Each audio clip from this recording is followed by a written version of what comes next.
اور یہی وجہ ہے کہ جب حضرت موسیٰ کی قوم ستائی جاتی تھی تو حضرت موسیٰ نے وہی اللہ کا نسخہ ان کو بتایا، استعینوا باللہ واصبروا، اللہ سے مدد چاہو، اللہ کی نصرت اور مدد اس سے طلب کرو، اللہ سے اپنا تعلق مضبوط کرو تاکہ اللہ کی نصرت اور مدد تمہیں حاصل ہو، اور راہ راست پر ڈٹے اور جمے رہو، اللہ کی نافرمانیاں مت کرو، مایوس ہونے کی ضرورت نہیں ہے، تم کو تو اس وقت اور جمنا ہے، اور جب جمو گے تو اللہ تعالیٰ عطا کریں گے، تمہاری ساری مصیبتیں ٹال دیں گے، اور پھر اللہ تعالیٰ فراوانی اور خوشحالی، ہر طرح کا چین اور سکون نصیب کریں گے۔ جب حضرت موسیٰ نے یہ نسخہ بتایا تو ان کی قوم نے کہا، قالوا اوذینا من قبل ان تأتینا ومن بعد ما جئتنا، اے موسیٰ بھیا، آپ کے آنے سے پہلے بھی ہم کو ستایا جاتا تھا، ہمارے اوپر ظلم و ستم کے پہاڑ توڑے جاتے تھے، آپ کے آنے کے بعد بھی وہی حالت۔ حضرت موسیٰ علیہ السلام جب اس دنیا میں تشریف لے آئے اور اپنی قوم کو سمجھایا، یہ کیا، تو اس وقت وہ قوم سمجھ نہیں رہی تھی۔ حضرت موسیٰ علیہ السلام کی والدہ نے خواب دیکھا تھا، اور اس خواب کی وجہ سے یہ معلوم تھا کہ حضرت موسیٰ علیہ السلام اللہ کے نیک بندے ہیں، اللہ تعالیٰ کیا ہے ان کو ہر طرح کی نعمتوں سے نوازیں گے، اور اپنی قوم کو پوری طاقت بھر خیر خواہی کے ساتھ، دیانتداری کے ساتھ سمجھایا، لیکن ان کی سمجھ میں نہیں آیا۔ اس دور کا جو جابر اور ظالم بادشاہ تھا فرعون، اس نے خواب میں ایک مرتبہ دیکھا کہ بنو اسرائیل کا ایک شخص ہے جس کے ہاتھوں میری حکومت جائے، تو بادشاہ کو اور کسی حاکم کو کرسی اپنی بڑی پیاری ہوتی، کرسی وہ چھوڑنا نہیں چاہتا، جس طرح سے بھی ہو کرسی میرے پاس رہنا چاہیے۔ تو اس نے سوچا کہ بنو اسرائیل میں کوئی نرینہ اولاد میں چھوڑوں گا ہی نہیں، سب کو مار ڈالوں گا، اور حکم دے دیا کہ جس بنو اسرائیل کے گھرانے میں کوئی بچہ پیدا ہو اس کو مار ڈالو تاکہ میری سلطنت نہ جانے پائے۔ لیکن اللہ جس کو رکھے اس کو کون چکھے۔ بہت تفصیل سے قرآن کریم میں سورہ قصص میں اللہ نے بیان کیا کہ جب حضرت موسیٰ پیدا ہوئے کیسے ان کی اللہ نے حفاظت کی، اور کس طرح سے اللہ نے ان کو کوہ طور پر بلایا، پھر وہاں 40 دن تک کی مشقتیں برداشت کی، اس کے بعد توریت دیا، پھر لوگوں کے پاس آئے اور لوگوں کو سمجھایا،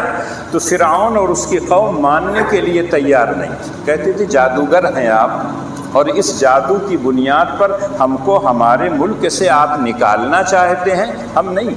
اور اتنا مغرور تھا کہ لوگوں سے پوچھتا، الیس لی ملک مصر وہذہ الانہار تجری من تحتی افلا تبصرون، یہ مصر کا ملک کس کی حکومت ہے؟ میری ہے، میں سب سے بڑا پروردگار ہوں، سب سے بڑا بادشاہ ہوں، اور یہ نہریں جو مصر میں چل بہتی ہیں وہ میرے حکم سے بہتی ہے، تو تم لوگ میرے حکم کی خلاف ورزی کرو گے تو مارے جاؤ۔ حضرت موسیٰ علیہ السلام دعوت دیتے رہے، اور جب یہ طے کر لیا فرعون کی قوم نے کہ یہ جادوگر ہیں،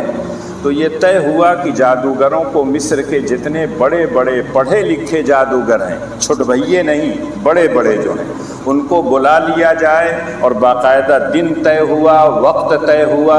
اور جب وہ جادوگر آئے ہیں تو باقاعدہ فرعون سے پوچھا بھی، اِنَّ لَنَا لَأَجْرًا إِن كُنَّا نَحْنُ الْغَالِبِينَ، ہم لوگ آئے تو ہیں موسیٰ کے مقابلے کے لیے، لیکن اگر ہم لوگ کامیاب ہو جائیں تو کیا ہم کو کچھ ملے گا، انعام ملے گا، یا فالتو میں بس ہم کو لوٹا دیا جائے گا؟ تو فرعون نے کہا، اِنَّكُمْ إِذًا لَمِنَ الْمُقَرَّبِينَ،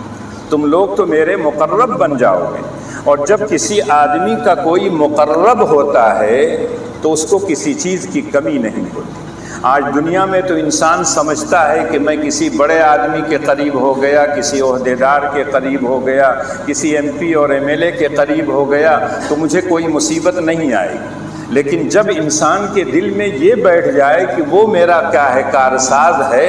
وہ اگر میری مدد کرے گا تبھی تو مجھ کو ملے گا۔ اللہ خود اپنے نبی سے کہتے ہیں، رب المشرق والمغرب لا الہ الا ہو فاتخذہ وکیلا، اے نبی جو مشرق اور مغرب کا پروردگار ہے، جس کے علاوہ کوئی عبادت کے لائق نہیں ہے، اس کو اپنا کارساز بنائیے۔ اسی لیے اللہ کے بندے تو کہتے ہیں حسبنا اللہ، اللہ ہمارے لیے کافی، ہماری نصرت، ہماری مدد کے لیے، ہم کو تمام پریشانیوں سے نکالنے کے لیے۔ تو جب طے ہو گیا اور وہ جادوگر آئے، باقاعدہ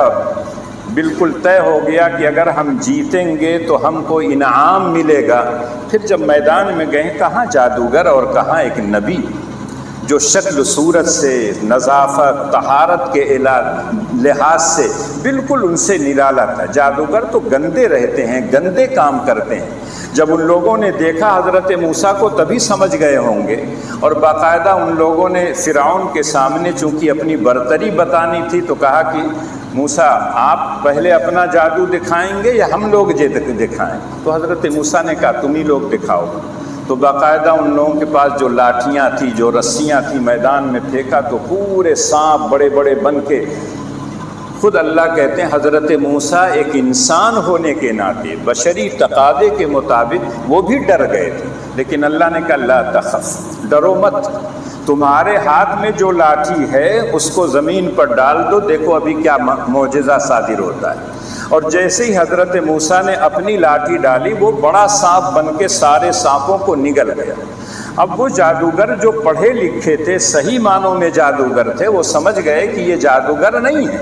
اگر جادوگر ہوتے تو اتنی آسانی سے ہمارا جادو کو توڑ نہیں سکتے تھے، اور فوراً ان لوگوں نے کہا آمنا برب العالمین رب موسیٰ و ہارون،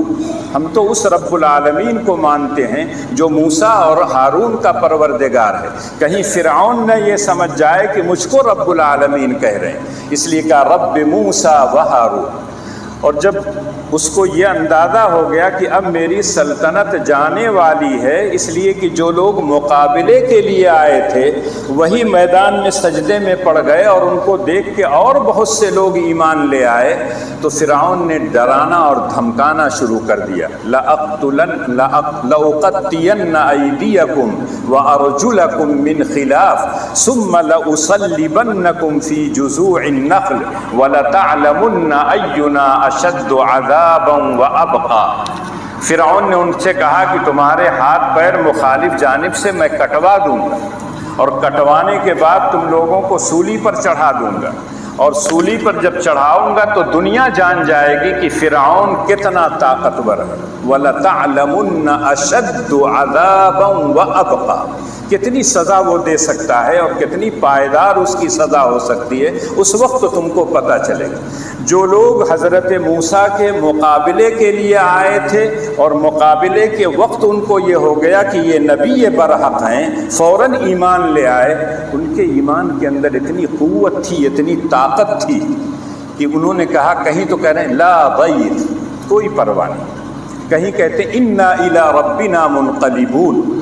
کہیں قرآن کہتا ہے کہ ان لوگوں نے کہا فقض ما انت قاض انما تقضی هذه الحیات الدنیا انا آمنا بربنا لیغفر لنا خطایانا، ہم تو اللہ پر ایمان لے آئے ہیں اور اس سے پہلے جو ہم سے گناہ سرزد ہوئے ہیں، ہم کو یہ امید ہے کہ اللہ تعالیٰ معاف کر دیں۔ اب یقینی طور پر جادوگر جب ایمان لے آئے ہیں، اب تو خطرہ بڑھ گیا، دوسرے لوگ بھی ایمان لے آئے، تو فرعون نے پھر ان لوگوں کو مارنا اور پیٹنا شروع کیا، قتل کروانا شروع کیا۔ تو اس وقت حضرت موسیٰ کی قوم نے کہا آپ کے آنے سے پہلے بھی ہم کو قتل کیا جاتا تھا، مارا جاتا تھا، اور آپ کے آنے کے بعد بھی ہم کو پیٹا جا رہا ہے۔ ہم تو یہ سمجھتے تھے حضرت موسیٰ آ گئے ہیں، اب ہم کو نجات مل جائے گی۔ تو حضرت موسیٰ علیہ السلام نے اس وقت ایک جملہ کہا تھا، عَصَىٰ رَبُّكُمْ أَن يُهْلِكَ عَدُوَّكُمْ، تمہارے جو دشمن ہیں مجھے امید ہے کہ اللہ تعالیٰ ان کو عنقریب ہلاک کر دیں گے، اور پھر تم ان کے وارث بنو گے۔ پہلے بھی آزمائش تمہاری تھی، اس وقت تمہارے ہاتھ میں اقتدار نہیں تھا، اور جب اللہ تعالیٰ تم کو اقتدار عطا کریں گے پھر اللہ تمہاری آزمائش کریں گے کہ تم لوگ بھی اسی جابر اور ظالم بادشاہ کے نقش قدم پر چل کر اپنی رعایا پر ظلم و ستم کرو گے کہ ان کے ساتھ رعایت کرو گے۔ تو حضرت موسیٰ نے جو ترکیب بتائی تھی ان کو یقین نہیں ہو رہا تھا، لیکن حضرت موسیٰ نے کہا کہ یہ اللہ کی بتائی ہوئی ترکیب ہے اور تم لوگ اگر اس پر عمل کرو گے تو اللہ تعالیٰ تمہارے دشمن کو ہلاک کریں گے۔ اللہ کے ہاں دیر ہے، اندھیر نہیں ہے۔ فرعون جیسا ظالم اور جابر بادشاہ اگر وہ ہلاک ہو سکتا ہے، آسمان اور زمین گواہ ہیں، تاریخ کے صفحات گواہ ہیں کہ جس فرعون کو غرور تھا